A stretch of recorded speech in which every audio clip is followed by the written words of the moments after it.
15 calon partai politik yang akan mengikuti pemilu 2024 mendatang yang telah diverifikasi dinyatakan oleh KPU Prabu Muli tidak memenuhi syarat karena masih aktif sebagai ASN maupun terdaftar di parpol lainnya. Komisi Pemilihan Umum Daerah Kota Prabu Muli menemukan banyak nama pengurus partai politik yang tidak memenuhi syarat atau TMS. Hal itu didapatkan usai KPUD melakukan verifikasi terhadap 15 partai politik dari 24 parpol. Kosim Cikming, Bidang Sosialisasi Pendidikan Pemilih Partisipasi Masyarakat dan SDM KPU Prabu Muli menjelaskan, pihaknya hanya memiliki kewenangan menuliskan tidak memenuhi syarat. Selanjutnya data tersebut akan dikirim KPU Pusat dan diteruskan ke partai untuk dilakukan perbaikan. Setelah dilakukan verifikasi, hampir semua pengurus parpol tidak memenuhi syarat karena berstatus ASN atau TNI Polri dan Kepala Desa. Pihaknya juga mendapati nama Ketua KPUD Prabu Muli Marjuan Syah didaftarkan sebagai pengurus partai.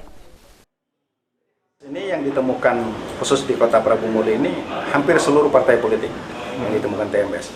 Jadi salah satu tugas daripada kami yang melaksanakan verifikasi administrasi ini adalah mencocokkan data anggota partai politik dengan KTP elektronik, dengan KTA-nya, dan dengan KK-nya.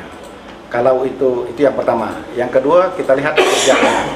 Apakah pekerjaannya pegawai negeri, TNI, Polri, Kepala Desa, misalnya, atau BUMN, itu termasuk TMS.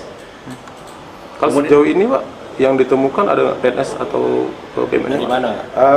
Sejauh ini sudah kita temukan, salah satunya Ketua KPU Prabu Muli.